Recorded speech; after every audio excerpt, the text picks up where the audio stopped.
America was born as a republic, fiercely anti-empire, warning against foreign entanglements. Yet, in just a few explosive years at the end of the 19th century, it transformed into a Pacific empire. This wasn't destiny. It was ambition, opportunism, and raw power. And those island conquests planted the seeds for the deadliest naval war in history, the Pacific War of World War II. Picture the 1890s. America is industrializing fast. Factories churn out goods, but domestic markets feel saturated. Asia, especially China, looks like the next gold rush, billions of potential customers. But to reach it, you need coaling stations, naval bases, secure sea lanes. Enter Alfred Thayer Mahan, the naval strategist whose book The Influence of Sea Power Upon History becomes gospel for expansionists like Theodore Roosevelt and Senator Henry Cabot Lodge. They argue, without overseas bases, America stays a regional player. With them, a global superpower. First target, Hawaii. Not a colony yet, but deeply tied to America. American missionaries arrive in the 1820s, then sugar planters dominate by the 1880s. They push for tariff-free exports to the U.S. In 1893, Queen Liliuokalani tries to restore native power and a new constitution.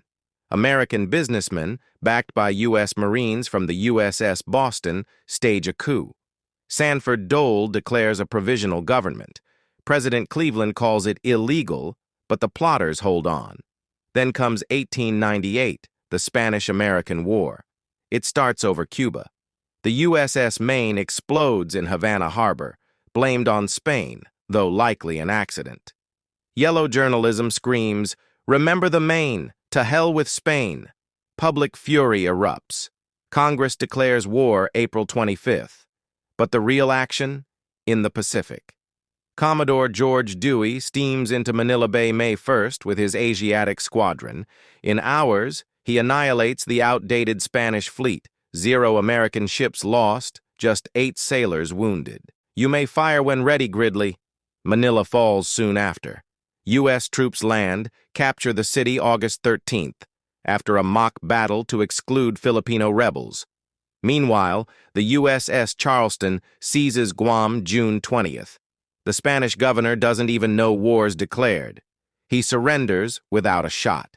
Wake Island? Claimed later that year.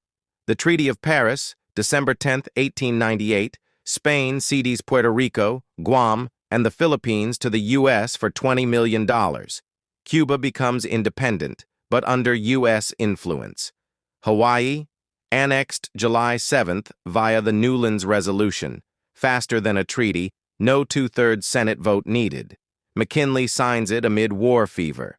Pearl Harbor becomes America's unsinkable aircraft carrier in the Central Pacific. Overnight, America controls key stepping stones across the world's largest ocean. Hawaii for refueling, Guam and Wake for outposts, the Philippines as a massive forward base near Asia. But empire has a price. In the Philippines, Emilio Aguinaldo's revolutionaries, who fought Spain for independence, now face American occupation. They declare independence June 12, 1898. The U.S. refuses. War erupts February 1899. The Philippine-American War lasts until 1902. Brutal guerrilla fighting, water cure torture, villages burned. Estimates: 200,000 plus Filipino civilians dead from famine and disease, plus 20,000 combatants. Mark Twain calls it a betrayal of American ideals. Anti-imperialists protest, "We don't annex, we liberate." But the imperialists win the debate. These islands aren't just dots on a map, they're strategic chess pieces. By the 1930s, Japan rises as an empire, invading Manchuria 1931, China 1937. They eye the same Pacific resources, oil, rubber, markets. U.S. territories stand directly in their path. The Philippines block Japan's southern advance. Hawaii threatens their eastern flank. Guam and Wake sit on supply lines. Tensions boil. Japan needs resources America controls or embargoes. Roosevelt freezes Japanese assets, cuts oil. Japan decides, strike first, seize the resource-rich Dutch East Indies, neutralize the U.S. fleet. December 7th, 1941. Pearl Harbor. Over 2,400 Americans killed. Hours later, Japan attacks the Philippines. Guam falls December 10th. Wake after a heroic defense. America is dragged into World War II. The Pacific War becomes hell.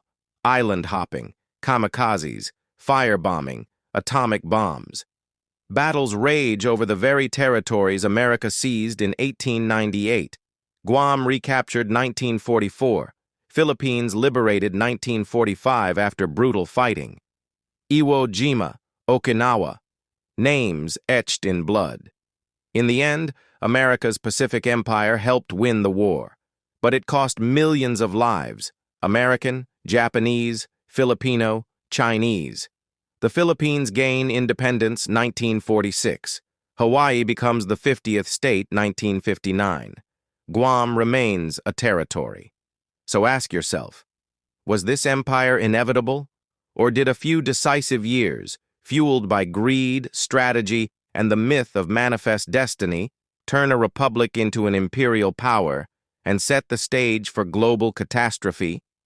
The Pacific didn't make America an empire. America's choices in the Pacific did, and those choices still echo today.